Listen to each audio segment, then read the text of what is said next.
Aquí comienza esta nueva edición de esta conexión digital meridiana de Telesur. Bienvenidos, bienvenidas. Vámonos de inmediato con el recorrido y la revisión de los diferentes portales informativos.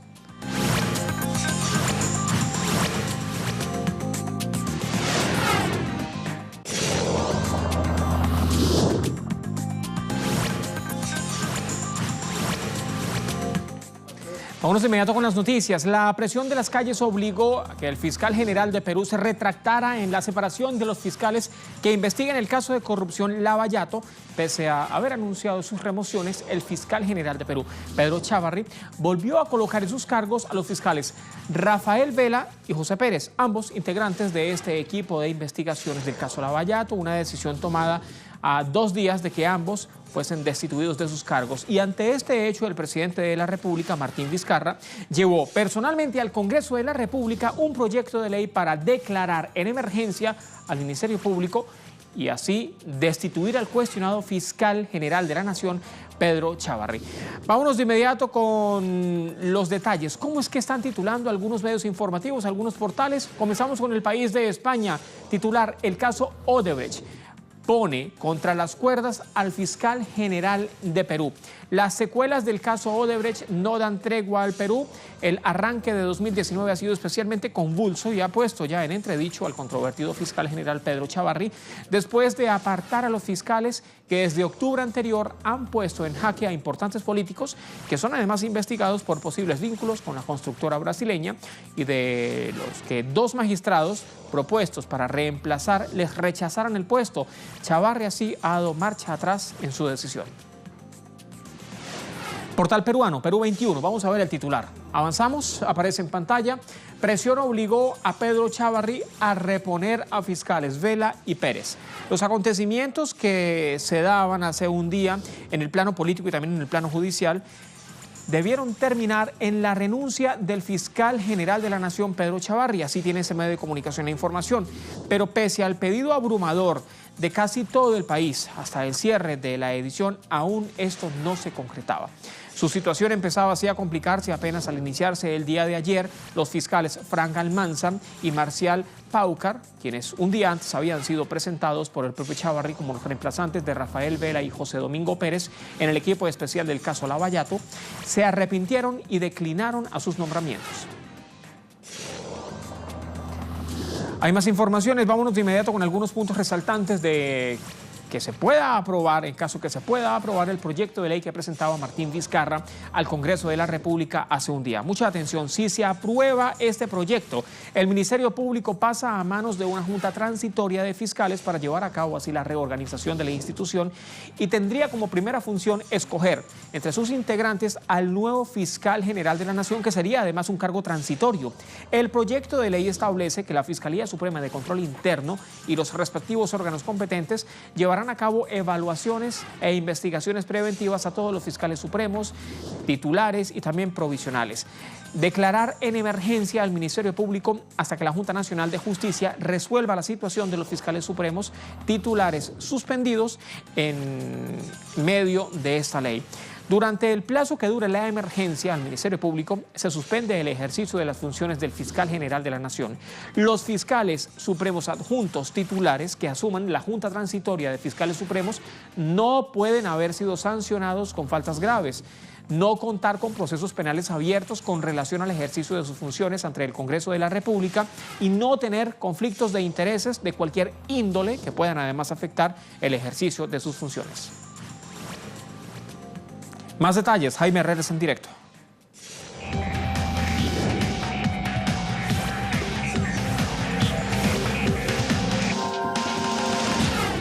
Pese a que se esperaba que el fiscal de la Nación ya renuncie a su cargo debido a haber perdido legitimidad y el respaldo de todas las bancadas en el Congreso de la República, en los próximos días podría estar ya declarando a esta entidad en emergencia y destituyéndolo, este aún sigue en su cargo. Es por ello que las manifestaciones se han convocado para el día de hoy a continuar. Esto aquí en Lima será a partir de las 6 de la tarde y tiene como sede de concentración la Plaza San Martín, pero también se desarrollará en todo el país.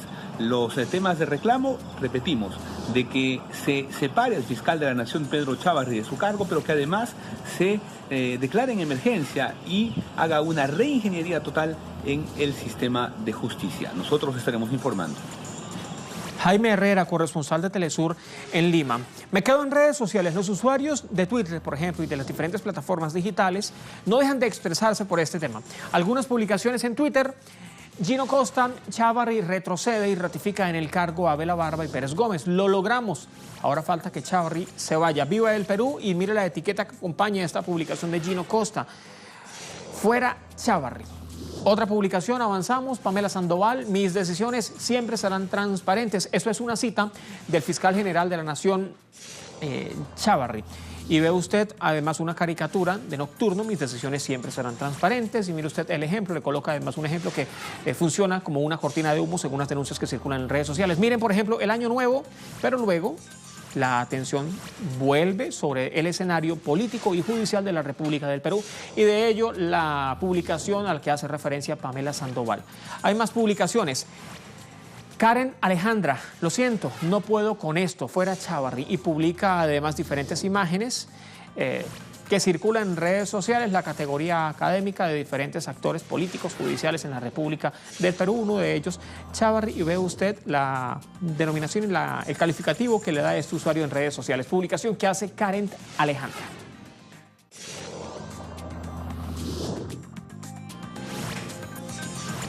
Más noticias. Hablemos ahora de Perú.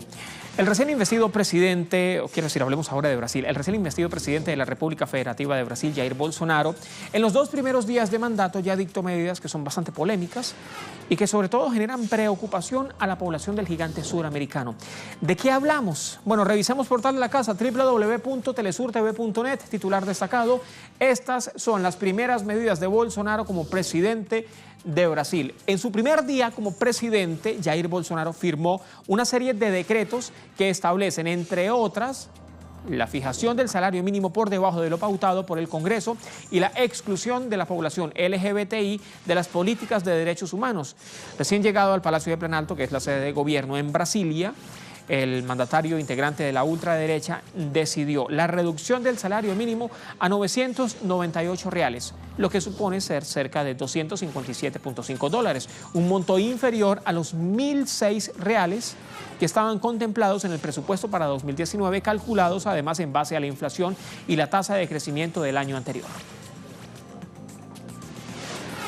Medios de comunicación en otras latitudes, portal El Periódico de Costa Rica, titular: retroceso en Brasil, : Bolsonaro excluye a la población LGBTI de medidas gubernamentales y derechos humanos. La población sexualmente diversa de Brasil no aparece cubierta por ninguna institución de la estructura gubernamental decretada hace un día, el miércoles, por el ultraderechista nuevo presidente de la República Federativa de Brasil. Estamos hablando de Jair Bolsonaro. Según este medio de comunicación, según El Periódico de Costa Rica, a diferencia de otros segmentos poblacionales incluidos como mujeres, la infancia, la adolescencia, las poblaciones afrodescendientes, las poblaciones indígenas, las minorías étnicas, la medida provisional, que es una disposición además presidencial con fuerza de ley, no incluye a la población de lesbianas, gays, bisexuales, transgéneros e intersexuales como responsabilidad de ministerios ni de otras instituciones encargadas de las políticas y directrices en materia de derechos humanos. La pregunta que todos están haciendo en la República Federativa de Brasil es, bueno, ¿qué órgano del Estado ahora va a valerse para hacer respetar los derechos humanos de estas poblaciones, de estos brasileños y de estas brasileñas? Allí queda la incertidumbre. Portal La Nación, vamos a ver el titular. La Nación de Argentina, un inicio a pura polémica, : 9 medidas de Bolsonaro que ya inquietan en Brasil. Otras de las medidas tomadas por Bolsonaro en el primer día de gobierno ha sido la que se establece que la Secretaría de Gobierno tendrá entre sus competencias supervisar, coordinar, vigilar y también seguir las actividades de las acciones de organismos internacionales y de las organizaciones no gubernamentales que tienen presencia en Brasil. Para los analistas, esta es una forma de restricción y control de la actualización de la sociedad civil. Es decir, el gobierno actuará como el filtro mayor para todo tipo de organizaciones, bien sean públicas, privadas o no gubernamentales, en la República Federativa de Brasil. Ignacio Lemus, corresponsal de Telesur en la República Federativa de Brasil, en el gigante suramericano, está en directo con más informaciones.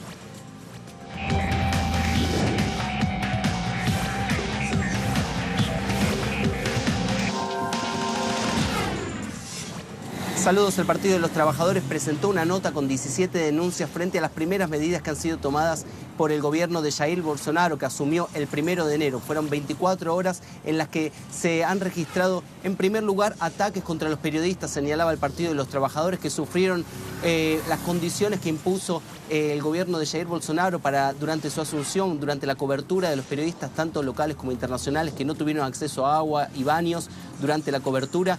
Puntos también importantes ya de lleno, centrándose en las medidas gubernamentales del gobierno, han sido las denuncias, en primer lugar, sobre el traspaso de las decisiones sobre la demarcación de tierras indígenas de la Fundación Nacional del Indio hacia el Ministerio de Agricultura, Pecuaria y Desarrollo Agrario. Una cuestión muy importante, ya que ahora las decisiones sobre la demarcación de los territorios indígenas quedará en manos de los ruralistas que controlan el Ministerio de Agricultura, y en ese sentido hay denuncias por parte de ambientalistas, también de indígenas, sobre el avance de la frontera agrícola sobre la Amazonia brasileña y también sobre los territorios ancestrales de los indígenas que habitan Brasil. Puntos importantes también han sido la retirada de pauta de la comunidad LGBT del nuevo Ministerio de Familia, Mujer y Derechos Humanos, que se acaba con la defensa de la comunidad LGBT en Brasil por parte de este ministerio. Y un punto más también para señalar, dentro de estas 17 denuncias llevadas a cabo por el Partido de los Trabajadores, ha sido las medidas que ha tomado el ministro de Economía y que ha anunciado Paulo Guedes en torno a las privatizaciones, avance de las privatizaciones, disminución de la inversión social y también, por último, la centralidad que le ha dado a la reforma jubilatoria, que no ha sido aprobada durante el gobierno de Michel Temer y que ahora sí pretende ser aprobada por el próximo gobierno de Jair Bolsonaro. La información correspondiente desde Brasil. A otras noticias, la sonda china Chang'e 4 envía la primera imagen de la historia tomada en la cara oculta de la Luna, lo que hasta hace algunas horas no conocíamos en todo el planeta Tierra, solamente por colocar un ejemplo. El explorador lunar de la República Popular China ha realizado este mismo 3 de enero un histórico aterrizaje en el sector oculto de la Luna. Tenemos la imagen, la mostramos de inmediato y luego vamos a la pausa. Ya venimos.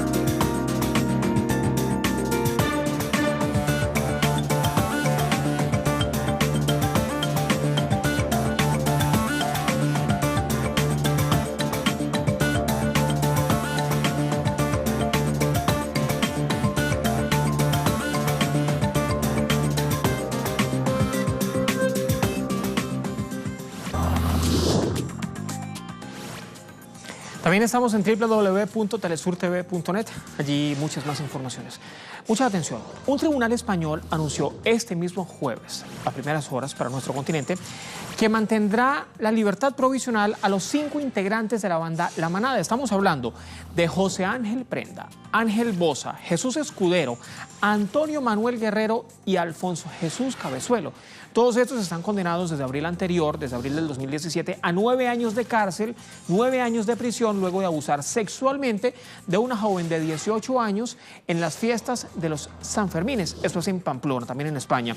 Más informaciones en directo, Eduardo Marín.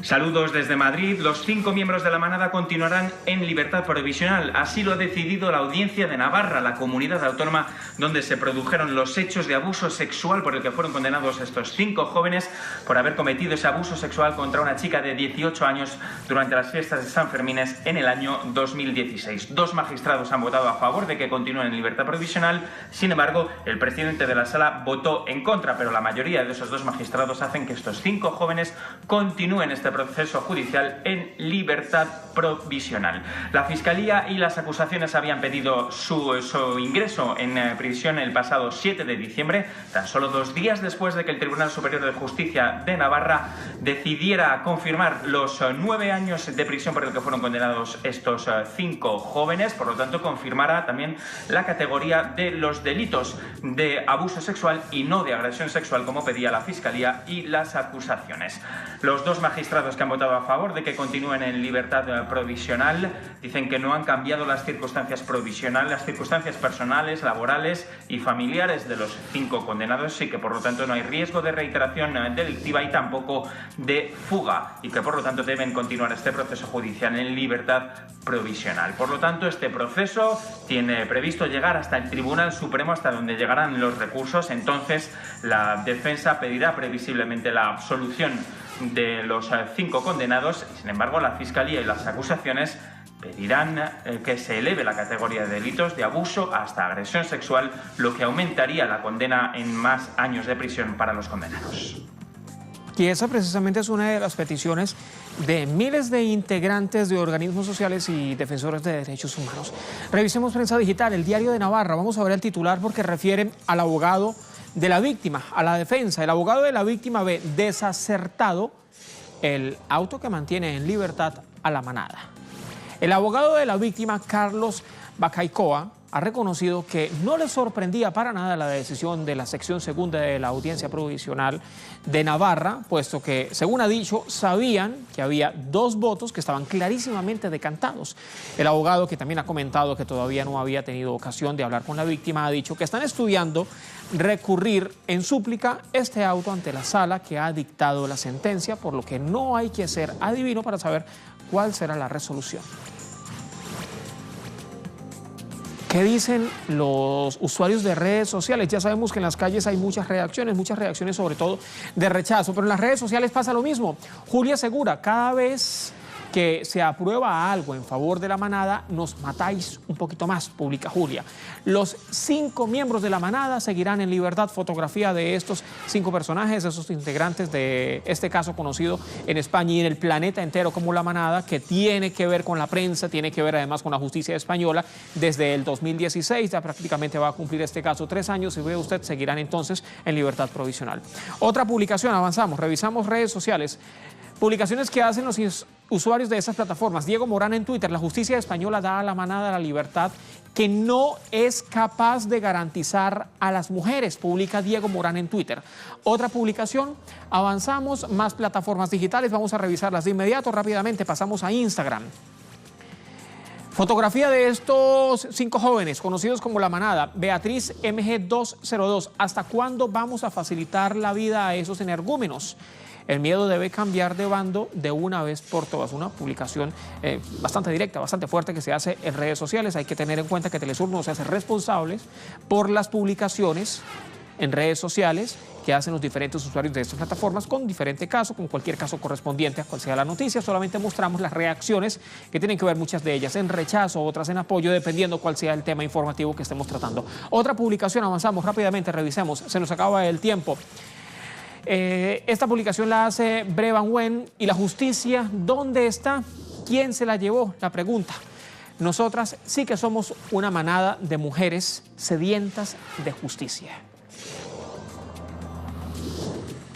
Otras informaciones que también han sido noticia a lo largo de toda esta jornada de jueves. Mucha atención, 290 personas fueron rescatadas durante la madrugada de este mismo jueves. Esto ocurrió en las costas de Andalucía, en España. Los equipos de salvamento marítimo realizaron estos rescates. Sergio Rodrigo, corresponsal de Telesur en el Viejo Continente, tiene la información, la publica además en redes sociales, @srodrigotelesur. España, 769 personas han perdido la vida en el mar tratando de alcanzar las costas españolas en 2018.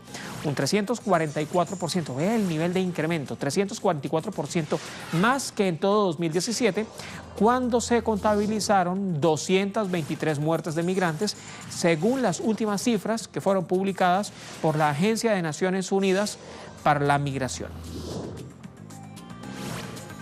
Hablemos ahora de nuestro continente, hablemos de Colombia. Hay un panorama sumamente incierto, un panorama para nada seguro para los integrantes del liderazgo social. Mucha atención. Continúa el exterminio de los líderes sociales en Colombia. La violencia hasta el momento ha cobrado la vida de 3 líderes sociales en los últimos días de 2018 y los primeros 3 días de 2019. 3 líderes sociales asesinados desde que comenzó entonces el año. Cifra que manejamos hasta el momento, alrededor de 88 activistas asesinados desde que Iván Duque, el presidente de Colombia, asumía el gobierno. Desde 2016, al menos 548 líderes han sido asesinados. De ellos, 447 en esta época de post-acuerdo y 240 líderes sociales fueron asesinados en 2018. Tatiana Portela, corresponsal de Telesur en Colombia. Mire la cifra que tiene Tatiana Portela en Twitter. Van 88 líderes asesinados desde la posesión del presidente @Iván Duque, la cuenta en Twitter de Iván Duque, el integrante del Centro Democrático, presidente de Colombia desde agosto 7 del año anterior. A la fecha, sigue congelada la mesa del desmonte del paramilitarismo. No se han creado mecanismos serios que impidan el genocidio en contra de indígenas, campesinos y comunidades afros. Hablemos de Estados Unidos. En medio de la crisis en la administración Trump, asume este jueves la nueva conformación de la Cámara de Representantes con la mayoría del Partido Demócrata, con 235 asientos demócratas frente a 199 republicanos. Y el Congreso deberá ser instalado al mediodía de esta jornada de jueves, al mediodía tiempo local en Washington. Ante este panorama, la congresista Nancy Pelosi, quien podría además ser electa presidenta de la Casa Legislativa, ya garantizó que buscará impulsar la reapertura de 9 de las 15 agencias federales cerradas hace poco más de una semana por el propio presidente de los Estados Unidos, Donald Trump. Alina Duarte tiene la información.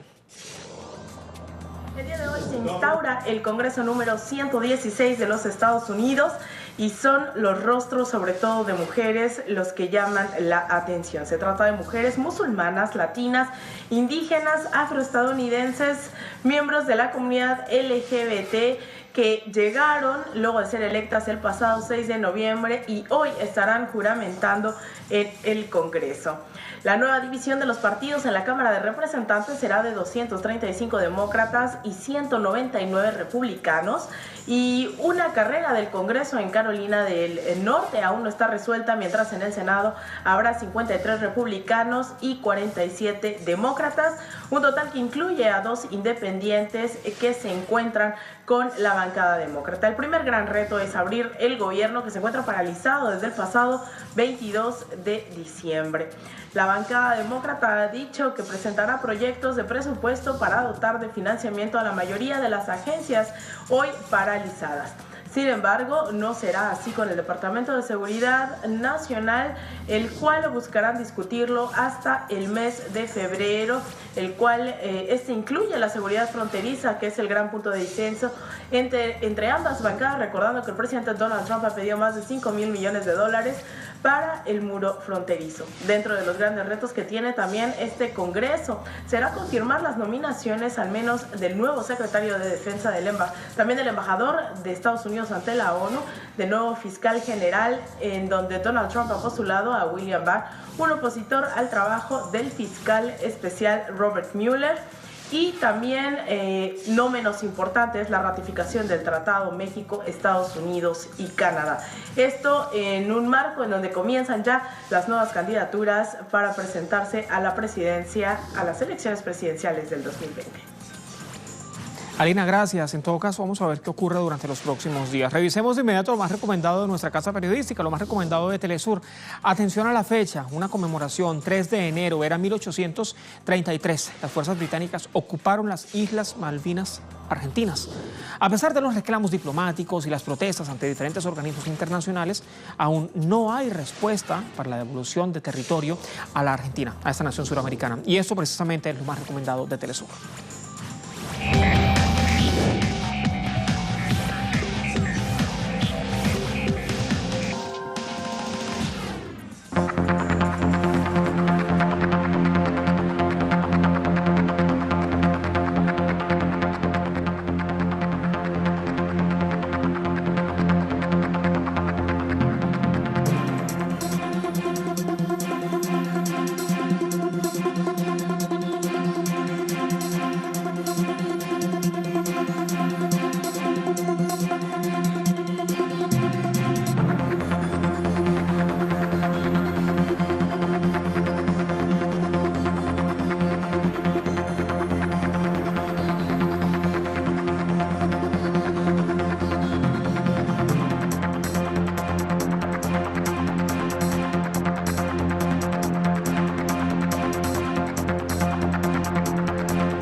Imágenes destacadas que puede conseguir en www.telesurtv.net. Mucha información. Recuerde que estamos las 24 horas durante todo el año. También estamos en aplicaciones para dispositivos móviles. Nos puede ubicar como Telesur TV. ¿Usted sabía que durante este jueves 3 de enero, mañana viernes 4 de enero, puede apreciar lo que será la primera gran lluvia de estrellas o meteoritos de este 2019? Bueno, eso va a ocurrir en las próximas horas. Imágenes de lo que puede ser esta primera gran lluvia de estrellas también las puede conseguir en www.telesurtv.net. Será hasta la próxima. Tenga muy buena jornada. Nos vemos.